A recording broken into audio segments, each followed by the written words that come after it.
It is fair to say that Rhodes Scholars are some of the smartest, most successful people on the planet. Only 32 people are chosen to be one each year worldwide. Some of the past Rhodes Scholars from this country include Bill Clinton, Senator Bill Bradley, Chris Christopherson, the singer, Rachel Maddow, the broadcaster, as well as other broadcasters like George Stephanopoulos and Susan Rice, cabinet member, and Supreme Court Justice David Souter, folks who have done pretty darn well for themselves. Mackenzie Fierceton is not like them, even though she too became a Rhodes Scholar. That's because Mackenzie lost that scholarship and may lose her Ivy League graduate degree as well after an investigation discovered that she may have lied her way to the top.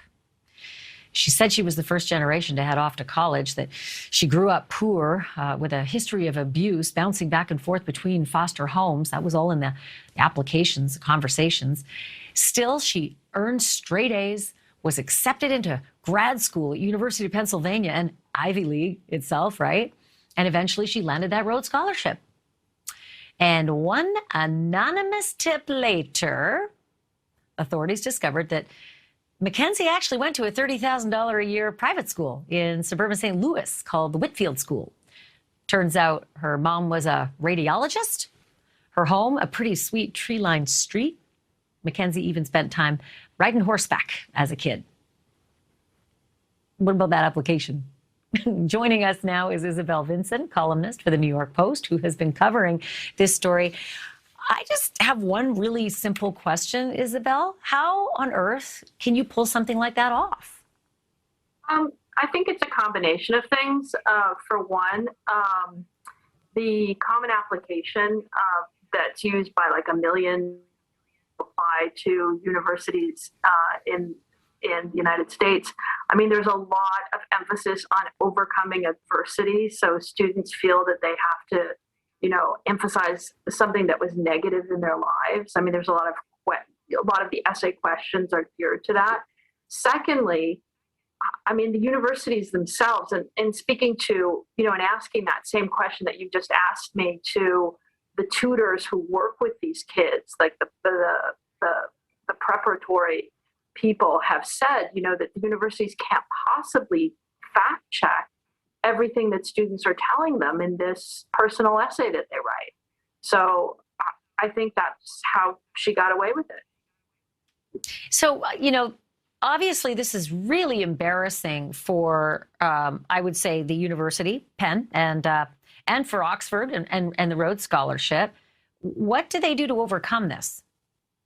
Well, both of them are conducting investigations, and actually Mackenzie took herself out of the Rhodes Scholarship. I mean, after the allegations surfaced, she just, she said no.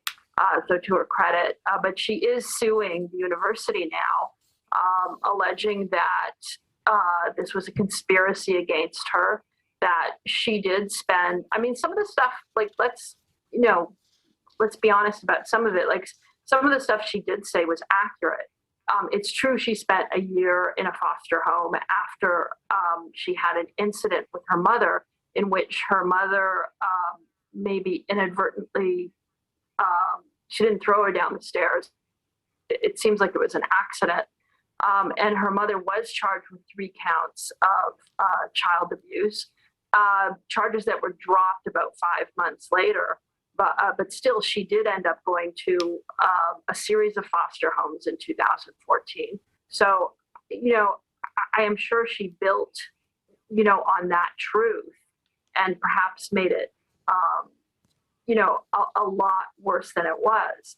Let me to that point. I just want to jump in because I actually have the quote from the prosecutor about the claims that Mackenzie made about her mom. I mean, she'd said some pretty, distressing things, like that she was caked in blood, and the hospital report didn't reflect that. And the prosecutor said, oh yeah. So here's what the prosecutor said: the more I learned about the case, the less certain I became about what really happened. Tell me this. Obviously, there's some bad blood going on between Mackenzie and her mom. Her mom's name is Carrie Morrison.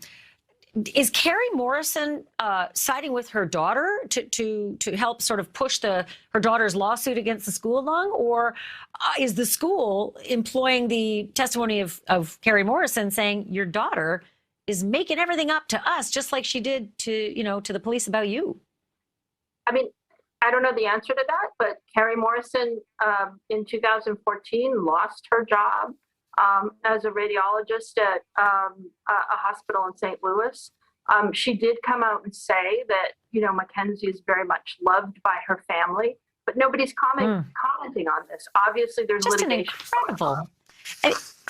I'm going to keep up with you on this one, Isabel. It's a fascinating story. Thank you. Thank you for being here tonight. It's nice to meet you. Thank you very much. Thank you for watching. Click the red subscribe button below so you can get more of NewsNation's fact-driven, unbiased coverage.